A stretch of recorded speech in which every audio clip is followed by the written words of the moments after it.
కొంచెం deep topic కొద్దిగా ఓపికగా చూడండి. అసలు వాడి మీద మనం ఏ రివెంజ్ తీర్చుకుంటాం అనే దాని ముందు వాడసలు ఎందుకు ఇట్లా చేసాడు? ఈ టైంలో ఎందుకు చేసాడు? ఇదే ప్లేస్‌లో ఎందుకు చేసాడు? పహల్గామ్ అనేటువంటి ప్రాంతంలో కమింగ్ సూన్‌లో జూలై నుంచి కూడా అమర్నాథ్ యాత్రికులు తమ యాత్రను మొదలుపెట్టబోతున్నారు. గత సంవత్సరం ఎన్నో లక్షల మంది 5,00,000 మంది ఎంతమందెళ్లారు? Jammu and Kashmir valley 370 article 370 వచ్చిన తర్వాత 43,00,000 మంది విజిట్ చేశారు. సో, అల్టిమేట్‌గా టూరిస్టులు అక్కడ రాకుండా చేయడం అనేది వాళ్ళ బేసిక్ ఐడియా. ఎందుకు? అలా అలా టూరిస్టులు రాకుండా భయపడి ఇప్పుడు నిన్న జరిగిన దగ్గర నుంచి 36 48 అవర్స్ అవుతుంది.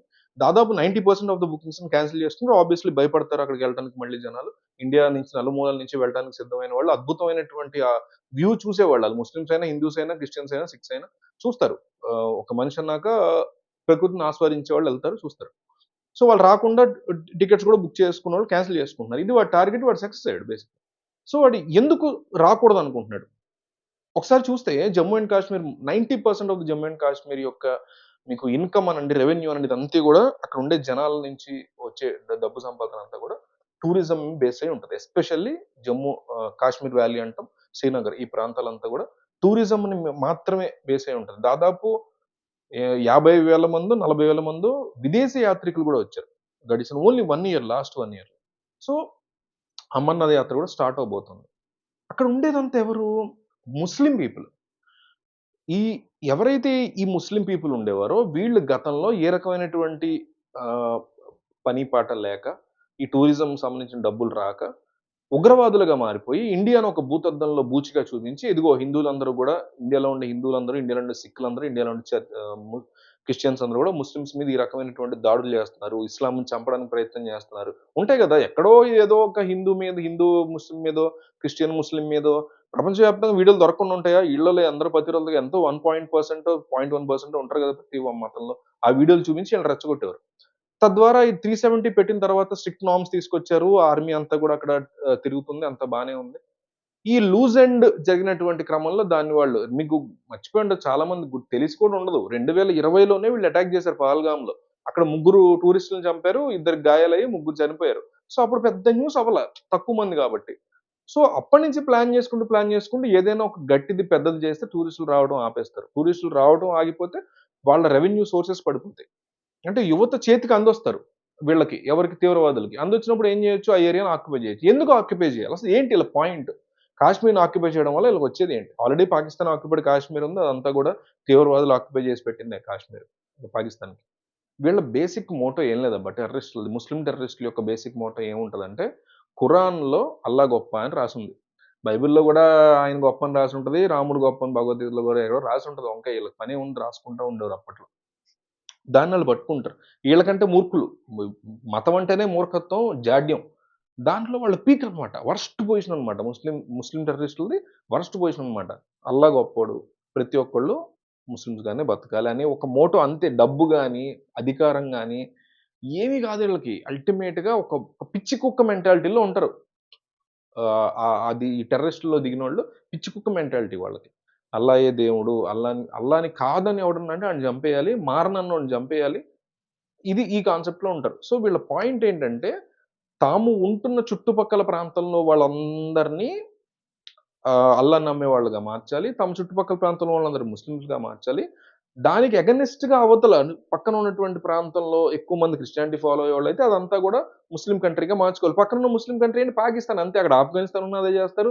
బలూచిస్తాన్ ఉన్న అదే జేస్తారు. ఇంకేదున్నా అదే జేస్తారాళ్ళు. ఆళ్ళకి టర్కీ ఉన్న అదే జేస్తారు. ఆళ్ళకి కావాల్సిందేంటంటే ముస్లిం కంట్రీగా ప్రతి కంట్రీ మారిపోతూ ప్రపంచవ్యాప్తంగా జరగాలి. వాళ్ళ అల్టిమేట్ ఎయిమ్. తాము దాని కోసం చచ్చిపోవడానికైనా సిద్ధం అనేటువంటి మెంటాలిటీలో వీళ్ళు తెర మీదకొస్తారు. ఇది.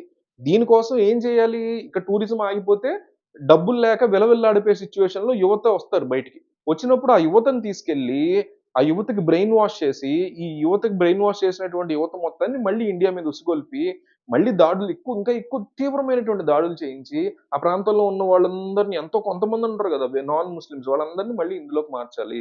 అట్లాగే ఏదైతే ఆక్యుపై చేసుకుంటూ ఎళ్లారో ల్యాండ్ అది ఇంకా ఎక్కువ ఆక్యుపై చేసుకొని ఎళ్లి అంటే ఇప్పుడు కాకపోయినా ఒక 1000 సంవత్సరాల తర్వాతైనా అల్టిమేట్‌గా ఇండియా మొత్తాన్ని ఒక ముస్లిం కంట్రీగా మార్చాలి. అది ఇక్కడి నుంచే స్టార్ట్ అవ్వాలి. ఎంత డెడికేషన్ చూడండి మనకుండి సస్తే అది పాజిటివ్ వైబ్ వైపు మనకుండి సస్తే ఎప్పుడు బాగుపడేవాళ్ళమేమో. ఎంత ప్లానింగ్ చూడండి 1000 సంవత్సరాలు పడద్దేమో భారతదేశం మొత్తాన్ని ఇస్లాం కంట్రీగా మార్చడానికి వాళ్ళకి. ఇదంతా సక్సెస్ అయితే సంగతి చెప్తున్నా. మనం అవ్వనివ్వం గాని అయితే కానీ వాళ్ళ డెడికేషన్ చూడండి 1000 సంవత్సరాలు పట్టినా పర్లా. ఈ రోజు నుంచే నా ప్రాణత్యాగాన్ని నేను సిద్ధం చేసి సిద్ధంగా అని ఒక పిచ్చి కుక్క ఆలోచిస్తుంది అంత బాగా. ఒక పిచ్చి కుక్క అంత బాగా ఆలోచిస్తుంది మనం ఆలోచించలేకపోతున్నాం. ఇది వాళ్ళు టూరిజం గాని, ఇది రీసెంట్‌గా జరిగిన థింగ్ గాని, కరెక్ట్‌గా చార్ధామ్ అమర్నాథ్ యాత్ర ఇవన్నీ స్టార్ట్ అయ్యే టైంలో వాళ్ళు జరిపించదనుకున్నటువంటి కాన్సెప్ట్ ఓకేనా. అయితే దీన్ని 2 రకాలుగా అంటే అనట్లే 2 విధాలుగా ఖచ్చితంగా మనం దెబ్బ కొట్టాలి. ఒకటి నువ్వు రఫేల్‌ని బయటికి తీస్తావో, బ్రహ్మోస్‌ని బయటికి తీస్తావో, ఈ దావోల్ వీళ్ళందరూ ఈ హడావిడి చెప్పుకొని మేము అద్భుతంగా చేస్తున్నాము ఆర్మీ అని చెప్పుకునే వాళ్ళందరూ తెర మీదకొచ్చి దెబ్బతీస్తారో, ఒక దెబ్బ ఖచ్చితంగా పాకిస్తాన్‌లో ఉన్నటువంటి ఉగ్రవాద స్థావరాల మీద గట్టిగా సివిలియన్స్‌కి ఏ ఇబ్బంది లేకుండా పడాల్సిందే. పడితే గాని ఎవడు దారిలోకి వచ్చేలా లేడు. ఇండియన్స్ కూడా అసలు మనం యాక్సెప్ట్ చేసేటటువంటి పద్ధతి లేదు. ఒకటి. రెండోది ఇది చాలా ఇంపార్టెంట్. ఇది ఖచ్చితంగా జరిగి తీరాలి.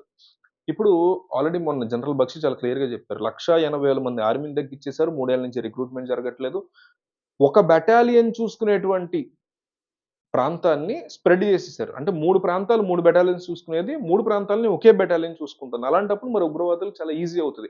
ఎస్పెషల్లీ ఎక్కడైతే టూరిజంని ఆపాలని వాళ్ళు ఇది చేశారో అక్కడ టూరిజంని ఇంప్రూవ్ అయ్యేలాగా మీరు జనాల్ని అట్రాక్ట్ చేయగలగాలి. అట్రాక్ట్ ఏ రకంగా చేస్తా ఇది చాలా పెద్ద చావు దెబ్బ నిజంగా టెర్రరిస్టులకి. వాడు భయపెట్టడానికి చేసినప్పుడు నీకు భయపడేది లేదు నా కొడకా అని చెప్పి మనం చాలా క్లియర్ కట్‌గా ఆర్మీని అక్కడ డిప్లాయ్ చేసుకొని maximum, maximum of the maximum టూరిస్ట్‌లకి మనం సరైన సెక్యూరిటీని ప్రొవైడ్ చేయగలిగినప్పుడు అసలు ఆడికి ఆప్షనే లేదింక. ఇంకేం చేయగలుగుతాడిప్పుడు? నిన్ను టూరిస్టులని ఆపాలని, టూరిస్టులని ఆపడం ద్వారా ఇన్‌కమ్‌ని అడ్డుకోవాలని, ఇన్‌కమ్‌ని అడ్డుకోవడం ద్వారా యువతని ప్రేరేపించాలని, యువతని ప్రేరేపించడం ద్వారా ఇంకొంతమంది టెర్రరిస్టులను తయారు చేయాలని, తద్వారా ముస్లిమ్స్ ఇస్లాంలోకి, అల్లాహకి నమ్మేవాళ్ళగా మార్చాలని, ల్యాండ్‌ని ఆక్యుపై చేయాలనేటువంటి వాడి దీర్ఘకాలిక ప్రణాళిక ఏదైతే ఉందో, దాన్ని టూరిస్టులని ఆపకుండా వాళ్ళకి ఇంకా సెక్యూర్డ్ ఎన్వైర్న్‌మెంట్‌ని క్రియేట్ చేస్తూ, జనరల్ బక్షీ లాంటి వాళ్ళు చెప్పేటువంటి అనేక తప్పులు జరిగినియి. వీటన్నిటిని గూడా ప్రభుత్వం సరి చేసుకుంటూ ఎంతసేపు ఈరోజు మహానుభావుడు ఎళ్లి బీహార్ ఎలక్షన్‌లో క్యాంపెయిన్ చేస్తున్నాడయ్యా. ఏం తిట్టాలో అర్థం కాలే నాకు. లేసి రాహుల్ గాంధీ ఉన్న ఇదే ఎక్స్‌ప్రెషన్ ఎవడైనది కాదిక్కడ. సో, ఇలాంటివి మానేసి స్ట్రెంథెన్ చేసుకుంటూ మన ఆర్మీని చాలా స్ట్రాంగ్‌గా చేసుకుంటూ తెర వెనక ఏదో జరిగిందో, జరగలేదో తెలియని సర్జికల్ స్ట్రైకుల కంటే రండి ఎవడొస్తాడో రండి ఇక్కడ మేమిస్తాం మీకు అల్టిమేట్ ప్రొడక్షన్ అనేటువంటి ఫీలింగ్‌ని ఒక ప్రభుత్వం క్రియేట్ చేయగలిగితే టెర్రరిస్టులకి అది వచ్చిపోయిస్తది. ఎంత మందినైతే చంపారో, అంతమందికి కొన్ని వేల రెట్లు టూరిస్టులని అక్కడికి రప్పించేటువంటి సౌధామంగా దాన్నొక సెక్యూర్డ్ ఎన్వైర్న్‌మెంట్‌గా వెంటనే జరగకపోవచ్చు. మొన్నే జరిగింది అటాకు. టైం పట్టొచ్చు వెళ్ళటానికి, ధైర్యం రావడానికి. కానీ ఇప్పటి నుంచైనా అది స్టార్ట్ చేస్తే నెక్స్ట్ 1, 2 ఇయర్స్‌లో ఒక స్ట్రాంగ్ సెక్యూర్డ్ ఎన్వైర్న్‌మెంట్ కింద అదంతా కూడా తయారైతే విపరీతంగా టూరిస్టులొస్తే వాడు చేయగలిగింది ఏమీ లేదు. వాడి చేతుల్ని మనం చాలా ఈజీగా కట్టేసినట్టవుతది. ఇక వేరే వైపు నుంచి చేసిన వాళ్ళెవరో వాళ్ళని పట్టుకున్నామా, వాళ్ళని శిక్ష విధించామా, వాళ్ళని స్పాట్‌లో నరికి పార్ట్ నరికి పోగులు పెట్టామా అది మామూలే. దాని గురించి కాదంట్ల. ఇంకొకసారి ఈ రకమైనది చేయకుండా ఉండాలంటే వాడు అనుకున్నది కంప్లీట్‌గా మనం ఆ బ్యాచ్ ఏదైతే చేసిందో, ఆ ముఠా ఏదైతే చేసిందో, ఆ రెసిస్టెన్స్ టీమ్ అని చెప్పుకునే కుక్కలు, పిచ్చి కుక్కలు ఏవైతే చేసాయో వాటిని కరెక్ట్‌గా ఎదుర్కోవడానికి మన దగ్గర ఉన్నటువంటి ఆప్షన్స్‌లో ఇది ఆప్షన్స్ కాదు యాక్చువల్లీ. కంపల్సరీ చేయాల్సినటువంటి థింగ్స్ ఏవైతే ఉన్నాయో వాటిలో ఇది అత్యంత ముఖ్యమైనదని నా ఫీలింగ్. మీకేమనిపించిందో కామెంట్ చేయండి.